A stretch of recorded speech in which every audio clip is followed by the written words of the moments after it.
that America's best days are ahead. So I hope you all will help give a warm RGA welcome in joining the 45th and 47th President of the United States, Donald J. Trump. Welcome, Mr. President. And I'm proud to be an American, where at least I know I'm free. And I won't forget the men who died, who gave that right to me. And I gladly stand up next to you and defend her still today. 'Cause there ain't no doubt I love this land. God bless the USA.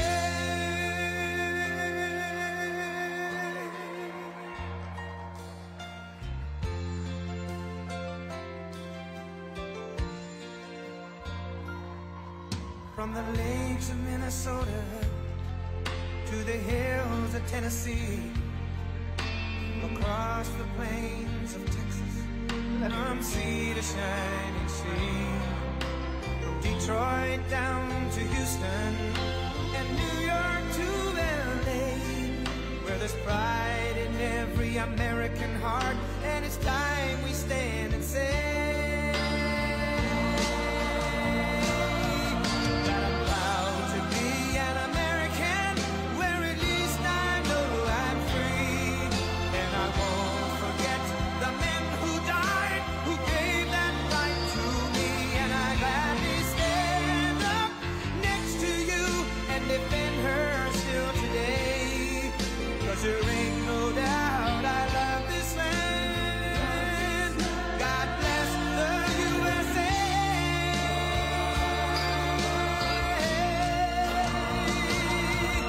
And I'm proud to be an American, where at least I know I'm free. And I won't forget the men who died, who gave that right to me. And I gladly stand up next to you and defend her still today. 'Cause there ain't no doubt I love this land. God bless the USA.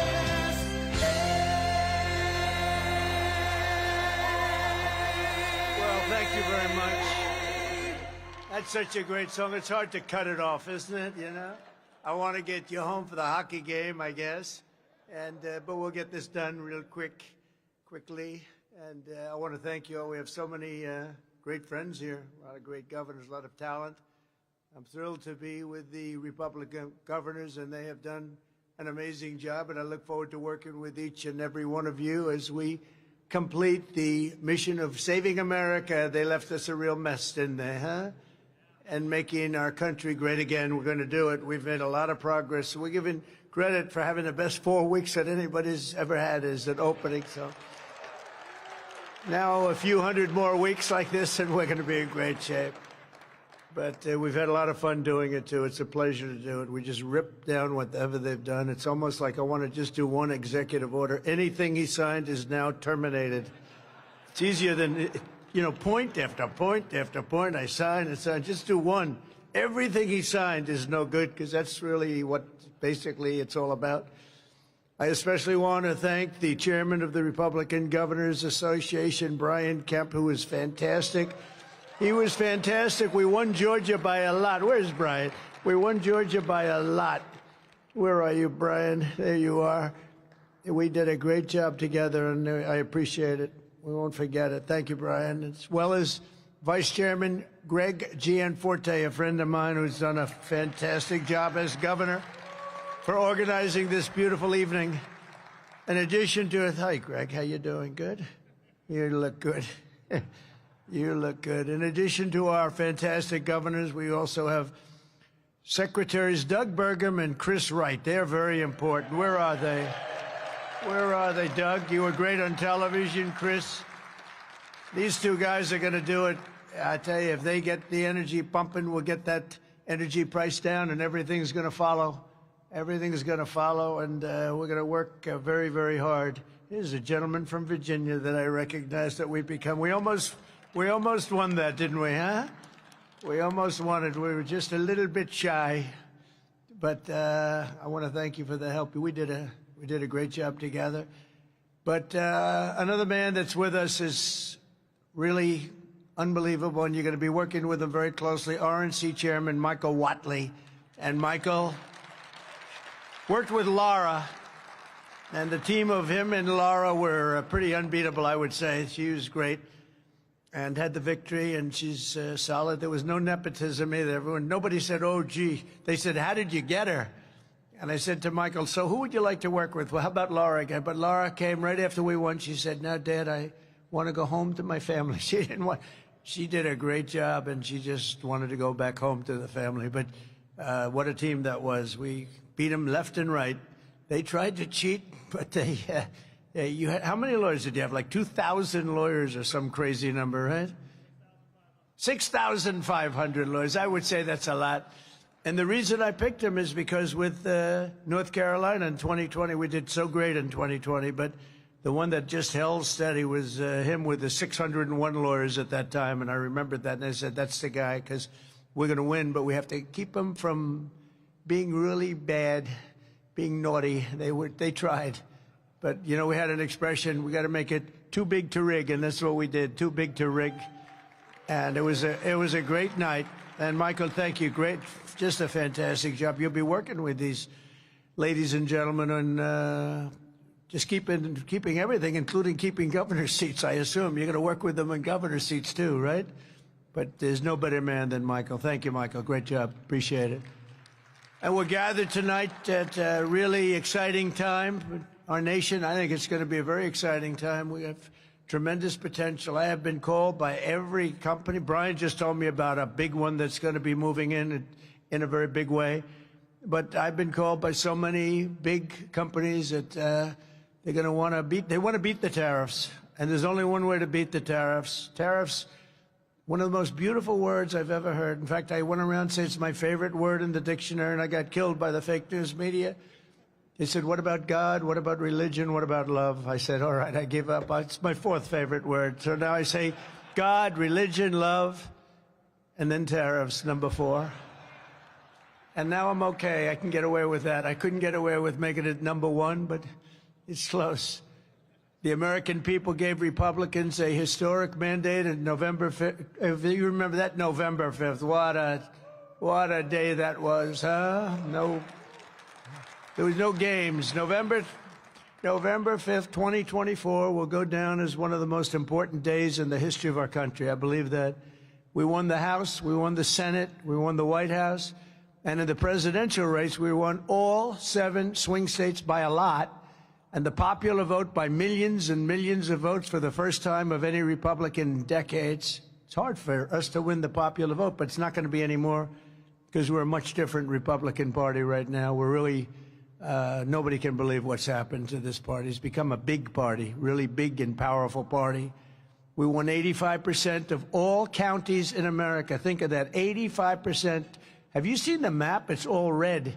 There's a little blue on the outside here, and the outside, the whole thing is like red. They won 525 counties compared to us, 2,600 counties. Think of that. I don't know why we only won by millions of votes. We should have won by a lot more than that. Maybe it's because they cheated. Who knows? And incredibly, all 50 states shifted toward the Republican Party. That's never happened before. It's the first time ever in history that that's happened. All 50 states shifted toward the Republicans, and significantly in many cases. Most importantly, for this room, we're pleased to welcome 8 new Republican governors. Could you stand up, please? Just stand up. Look at these people. Oh, I know them. I know the man. Good. Great. I know every one of them. Mike Braun of Indiana. Mike Keogh of Missouri. Kelly Ayotte of New Hampshire. Larry Roden. That's great. Larry Roden of South Dakota. Kelly Armstrong of North Dakota. Patrick Morrissey of West Virginia. Jennifer Gonzalez Colon of Puerto Rico, Nicola Polo of American Samoa. And I want to congratulate you all. You have great races. You won generally pretty easily. We're going to win a lot of races. You know, in presidential races, they say when you win the presidency, usually the midterms don't go well. I think we're going to do great. I think we're going to really increase our margins by a lot. That's why I went to Michael. I said, you got to stay. You can't go anywhere, Michael. But I can tell you that I did something very different. Our win was so big and so conclusive presidentially, and we had great help from donors. We have a lot of great donors in the room tonight. But this is a nice room, by the way. It's a very nice place. But we did something differently. I said that to my people that do the fundraising, I said, listen, everyone's so happy. Usually you wait 2 or 3 years to go back to the donors. You know, you let it rest, you let their wallets cool off a little bit. But I did it the next morning after we won. I said to Meredith, who may or may not be here, I don't think she is. Maybe she is. She's great. But I said to a whole staff of people, I said, call everybody and see if they'll double up. Now, we raised $1.6 billion. They raised $2.7 billion, and they're running short. They can't raise the final 28. You know, when you lose, it's very hard to raise money. But when you win, it's not so hard. I said, see what you can do. Call everybody and say, thank you very much. We appreciate it. Would you like to make a contribution? So this was not a good situation, but they fully understood. They were so happy they didn't care. And, Michael, we raised $608 million in 3 weeks. Can you believe that? So we've got that money, and I got to spend it somewhere. And they tell me I'm not allowed to run. I'm not sure. Is that true? I'm not sure. So if I can't spend it on me, I guess that means I'm going to be spending it on some of my friends, right? A lot of my friends. We're going to be running. But think of that. We raised $608 million. Isn't that great? And I think I'll keep going. I'll just keep bugging them, build it up. But it's going to be great. I think we're going to do fantastically. I think the midterms are going to be a big surprise. And it just seems, I don't know what it is. You go back to the last, I think, 8 elections in a row, the midterms haven't been great for the person that wins the presidency. And I think so far we're very popular. I had an approval rating today of 71 and another one of 69. I have not heard of those numbers before. So it's we're going to fight very hard, because the better I do, the better you do. It makes your races a lot easier if we do well, and we're going to keep doing well. With the help of everyone here tonight, the golden age of America has officially begun, and the golden age of just this whole thing, the red states, it's going to be leading the way to making our country richer and safer and stronger than ever before. The red states are going to do good. And the blue states, I don't know, maybe they'll totally disappear off that map. It's like, you know, they don't learn because, you know, like men and women's sports, I say we become the party of common sense. Men and women's sports is not a winner for them. But I saw somebody fighting like hell for the fact that a man should partake in women's sports, a Democrat, a radical left lunatic. And they're still going at it. And we shouldn't really fight them too hard until just about a week or two before the election. Just let them go. Don't convince them not to. You know, I'm always saying they haven't learned. I don't want to say that. Don't say that. Let them keep going, and then about a week before the election, just blast the hell out of them. It's like in a race, you know, you hang in there, and then you just go, because there's no way. Open borders with prisoners coming in, jails, some of the worst murderers in the world. We had one guy killed 5 people, separately killed 5 different people. This is not going to be a great person for our country, but we had 11,088 murderers right now. Some of them have been already brought back. And you know, when you think about it, transgender, everything, everybody should be transgender. These are not things that play very well. I would say they're 7% issues for them. And they're over 90% for us, but they keep going. So don't tell them they're wrong. It's too long, 2 years or 4 years. It's too long. Let them continue to go and say, I think it's a brilliant idea to have open borders, to allow prisons and mental institution people to pour in from all over the world. Everybody, they came from everywhere. But about a week before that election, go crazy. Just save up your money and explain we can't live like this. And they understand it. Every day of my administration will be fighting to help your state succeed and prosper, and together we're going to bring back the American dream, something nobody talks about anymore. In our last 4 weeks, our new administration has accomplished more than most administrations do in 4 years, and the last administration was a negative. I mean, it was accomplishment I would say negative 50%. There wasn't any accomplishment. There was a de-accomplishment. On day one, I declared a national emergency on our southern border. I sent our military to the border to secure the sovereign territory of the United States of America.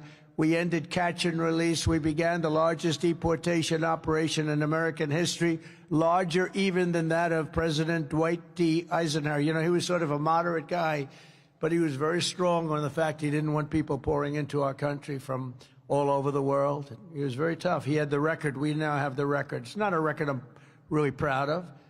You don't like to do that, but we have no choice. We can't let it. I mean, they let criminals, many, many criminals, hundreds of thousands, probably millions of criminals, 21 million people, I believe, is the number.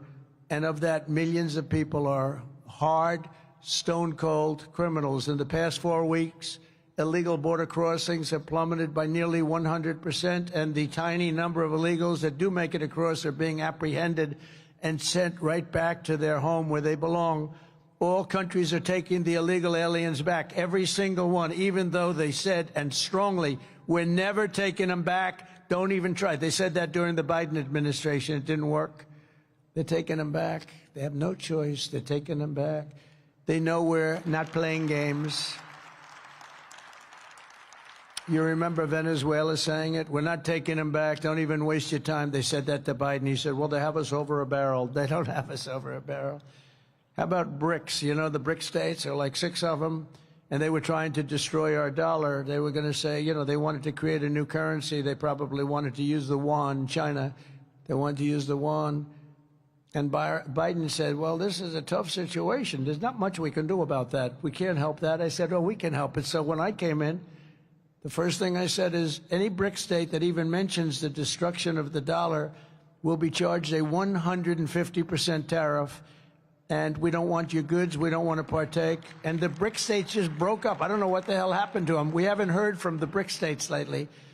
But he said that wasn't much we could do about it. There was a lot. It took once, and literally, they said, sir, what about the BRIC states? They're going to take over the dollar, the sanctity of the dollar. They're going to create a new currency to rule the world. I said, no, they're not. They said, yes, they are, sir. They said it. I said, no, they're not. Tell them 150% tariff, plus we're not going to do business with them. And that includes China. And all of a sudden, they went to the BRIC states and they said, could I ask you, how do you feel about that? I have no comment on this. I don't know what you're even talking about. It was an amazing turnaround. No, we're not playing games. Just this week, I officially designated the drug cartels as foreign terrorist organizations, including Nicaragua and MS-13, which gives us great power. And to facilitate the rapid deportation of the worst criminals that we have anywhere in the world, we've also opened the full capacity of the detention facility at Guantanamo Bay. You know, people don't realize that thing was built, you know, we hear about a few prisoners, and they do have maximum security, but it actually was built for thousands and thousands of people, and we're using that prior to bringing back to their country. We use it for the bad ones, the really bad ones, and in some cases, they're so bad we don't want them to go back to the country. We want to watch them because they'll be able, if they do sneak in, we don't want that. We don't want them anywhere near our country. In addition, we're waging war on Joe Biden's inflation disaster, the worst inflation probably in our history. They say 48 years, which isn't bad, but probably in our history. And to bring down the price of energy, I declared a national energy emergency. It's going to be an emergency. And you know what what we say and what Doug is going to do. Doug, you are so important, you and Chris. You know, Chris is known, and I got this from Doug, as the best energy guy in the entire country. And people were shocked that he wanted to do this. He gave up something tremendous. He was the biggest guy. There was nobody bigger, nobody better. And Chris Wright. Is Chris Wright here? Is he here? Where is he? This guy is, and this is from Doug. I said, Doug, I want to make you the energy czar. And he said, sir, there's one man that blows me away. Right, Doug?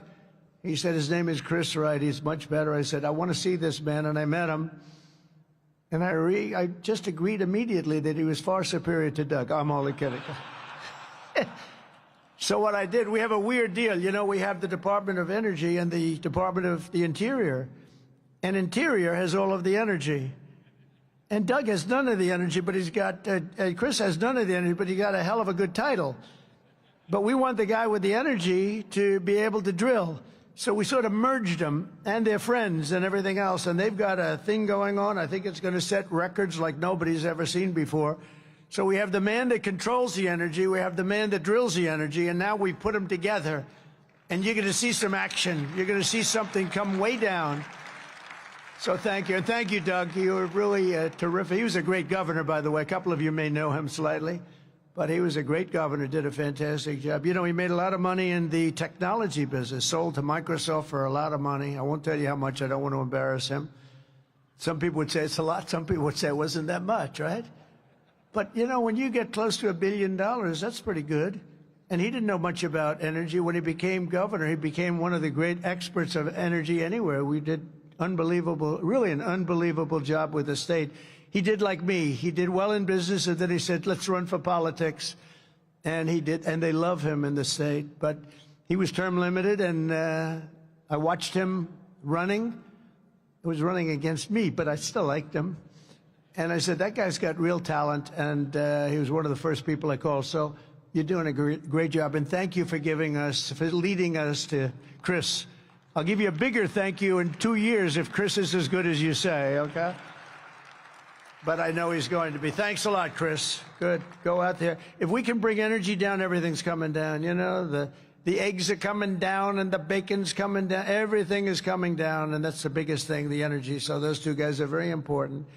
To cut through the red tape, I've established a National Energy Dominance Council, chaired by the former colleague and your former colleague, Secretary Burgum. He's going to do a fantastic job. We're putting incredible people on it. I withdrew from the one-sided and very expensive Paris Climate Accord. It's a one-way street. You know, under that accord, we pay $1 trillion. Think of it. We pay $1 trillion. They pay nothing. China doesn't pay anything. India doesn't pay anything.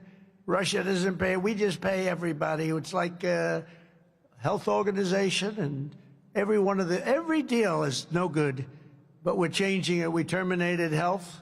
You know, on the World Health, we paid $500 million a year, and China paid $39 million a year. I said, that doesn't sound good. They have 1.4 billion people, and we have nobody knows what the hell our number is, because so many people pour into our country. We used to say like 325. I have no idea. We'll figure it out eventually, but let's put it this way. It should be substantially less than 1.4.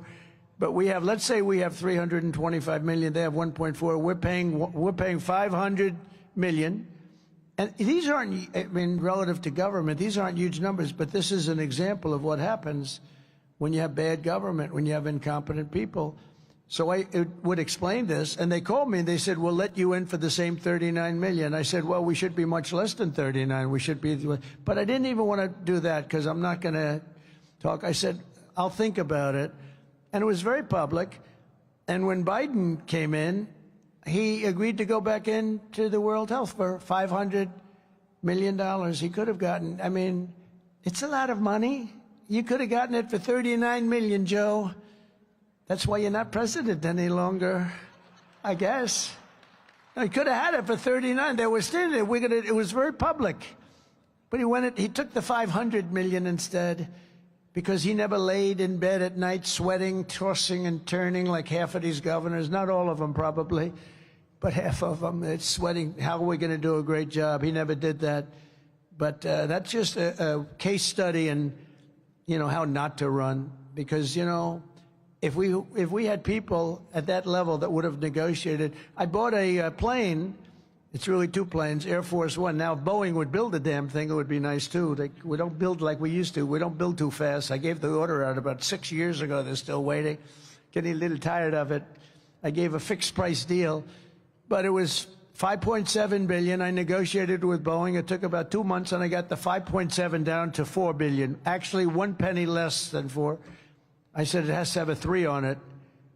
And he said, you want from 5.7 to 3? And I said, yeah, 3 on it, meaning it has to start with a 3. And after about 2 months of saying, no, no, no, no, it has to have a 3, has to have a 3, he called up, he said, sir, I want, and this is what happened, 3,999,999,999 and 99 cents, 1 penny less. I said, you have a deal. But we saved $1.7 billion just by negotiating. And in all fairness, most of you can do that, and some of you do it. Some of you do, you know, you have surplus states, you have incredible states, and you have to do that because every time somebody sends you a bill, they expect to be negotiated. And in the past administration, and sometimes I guess in this it happens because people don't care. You know, Elon talks about caring. Caring is very important, and they have to care. If they care, they say, no, I'll pay you. They'll send you a bill for $10,000, and you say, nope, I'll give you $5,000. And they'll say, no way, no way, no way, and you'll end up paying $6,000 or $7,000 or something. But all you have to do is care a little bit and try and get it down. And literally every contract, I think there's not a contract that's sent in government that I couldn't come, and that many of you couldn't cut, and cut very substantially. And boy, what a difference it would make for the government. I terminated the Green New Scam, one of the great scams in the history of our country. I canceled Joe Biden's insane electric vehicle mandate, saving our auto industry from destruction. That was an easy one. And all of this helps to combat inflation and bring down costs. We're bringing down costs way down. We're going to bring up jobs like you haven't seen because the company's pouring in. We're going to have announcements over the next 3-4 weeks that you're not going to believe from some of the biggest companies in the world, and the numbers are staggering. Hundreds of billions of dollars of investment, hundreds and hundreds, trillions of dollars when you add it up, to slash hundreds of billions of dollars in waste and fraud. We're talking about also an abuse. I've created, as you possibly have read just a little bit, the Department of Government Efficiency. And here are just some of the things that we've paid.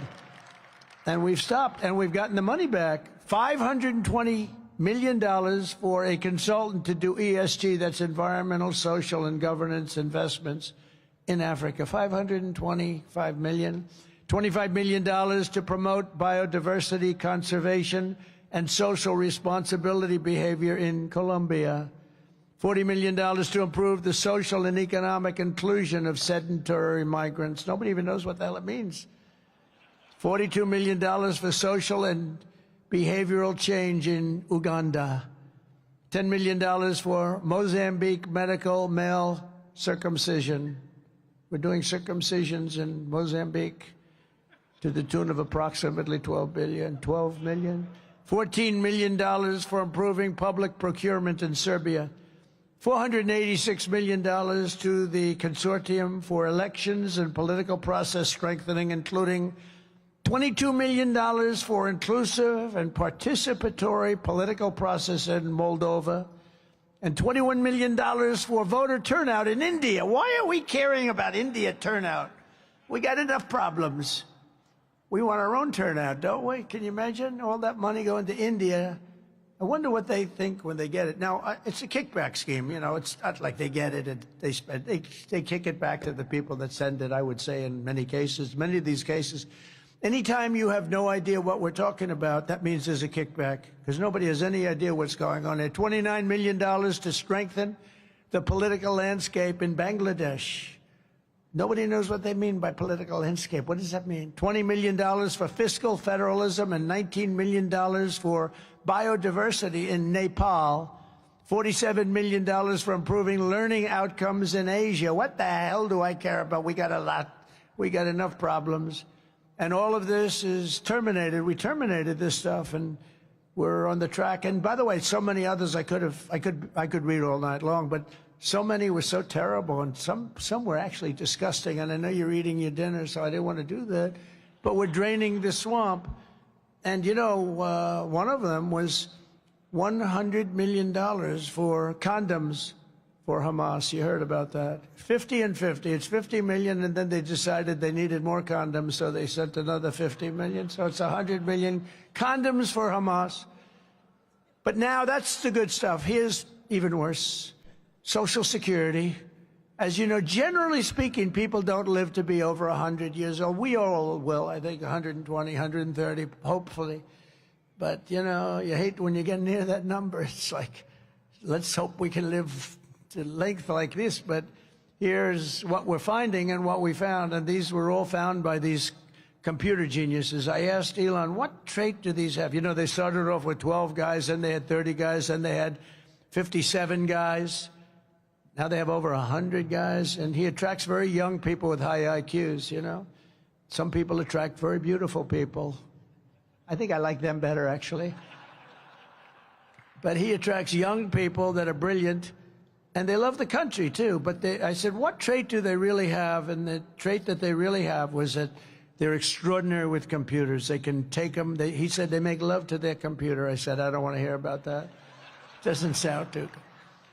He said they can take apart the most complex computer instruments and literally put them back blindfolded. So when they go into some guy that's ripping off the country by doing some of the things you've just heard or what you're going to hear, they can't be bullshitted. You know, they can't say, oh, gee, there was a mistake. There was a big mistake. And we're finding hundreds of billions of dollars worth of fraud, waste and abuse, but I think fraud will be the number one as we see. But listen to this on the program. There are 4.7 million Social Security members who go and live from 100 to 109. Well, I'll tell you, I know some people that are close to 100. I know one or two that got over that mark. But you don't have millions. 3.6 million people from age 110 to age 119. 3.47 million people from age 120 to 129. In other words, 120 to 129 years old. Millions of people, millions. 3.9 million people from age 130 to 139, which is pretty amazing because the longest living person ever on record, and they're not sure it was correct, was a woman from a very far away place, lived to 127 years old. She was a healthy specimen, but she lived to 127. 3.5 million people from age 140 to 149. So we have 140-year-old people, plus millions of them. 1.3 million people live to over 150 years of age, 150 to 159 to be exact. Over 130,000 people over the age of 160 years old, including 1,039 people between the ages of 220 to 229. And we're going to be investigating this fraud. Actually, we had one person who was 361 years old. And what we're doing now is we're finding how many of these people were paid. So we have millions of people, could be well over 100 million people in our Social Security rolls. So the good news is when we take them off, whether they were paid or not, it looks like our Social Security could be really solid. It could be a lot better than we thought, if you think about it. And I'm going to do something. I'm actually going on this one. You know, all my life I've heard about Fort Knox. That's where the gold is kept, right? I heard Fort Knox, oh. But, you know, we're getting a little bit shaky. We're getting the yips on this stuff. Like, I want to find out. So we're going to open up the doors. I'm going to see if we have gold there. We want to find out. Did anybody steal the gold in Fort Knox? It's a pretty amazing place. But I'm going to actually go. We're going to open the doors. We're going to inspect Fort Knox. We want to make sure that we actually have, you know, 400 tons of gold or whatever the hell it is. It's a lot of gold. I don't want to open it and the cupboards are bare. Could happen. If you look at some of the things, oh, by the way, wait till we go into the education department. We haven't even done that. So we could find as much as $1.5 trillion worth of waste, fraud, and abuse. If we do that, we can balance budgets. We can do a lot of other things, especially when you couple it with the massive amounts of tariffs that are coming in already. You know, just with what we are charging, I won't mention the country because I don't want to anger people that like me, and I like them very much. But we're finding at least $60 billion a year in one country alone, and I haven't even started. It's just a very small portion that I've, you know, attached to them. So I got a call from Congress. They said, you know, a lot of money is coming in from these tariffs, and they're starting to change their whole thing. So if you can add the tariffs, and this is numbers that I don't want to say it because then they'll say he didn't produce, but you could wipe out your income tax. You could maybe not even have an income tax system when this thing works out. Because in the old days, that's what happened. You know, our country was the richest ever from 1870 to 1913. That's when we were actually the richest, and we were a full tariff country. McKinley, and by the way, I just renamed Mount McKinley, as if I hope you're happy about that. But McKinley was the president. He was a tariff guy, and he believed that countries should not be allowed to come in and plunder. He had beautiful language on tariffs: plunder our wealth, plunder our jobs, steal our companies, and take our money without paying a very fair price. And he said, and that price should be more than fair. It should be high, because what they do is they hurt our country. And we became very rich. He was assassinated. And as you know, Roosevelt took over, Teddy, and he spent money on parks and on dams and on everything. I mean, you know, but he really spent a lot of the money. McKinley never got the credit, but he spent a lot of the money that McKinley made. But it was the richest we ever were in the 1800s, early 1900s. And then in 1913, we went to the income tax system. And to be honest, we did fine, but we were never like we were. They formed the Tariff Commission of 1887, and it was a commission of people like you, blue bloods. Are you blue bloods? A couple, and about 3 of them over here. But blue bloods. But it was a commission, and it was set up for the sole purpose of, we have so much money. This is in the United States. We don't know. We had no debt. We had no nothing. We had massive amounts of money. The commission was set up to determine where we should spend our money. Where do we spend it? We've got so much. Can you imagine? Wouldn't that be nice? Now look at what they're doing, but this is money we have to borrow where they're doing it. But we're going to find out that this money went to people and it got kicked back. You're going to find out a lot of that, but we'll catch it all. We've launched the largest deregulation campaign in our country's history. For every one new regulation, I've directed that 10 old regulations must be eliminated. And I will say, in my first term, we did more new regulations than the president.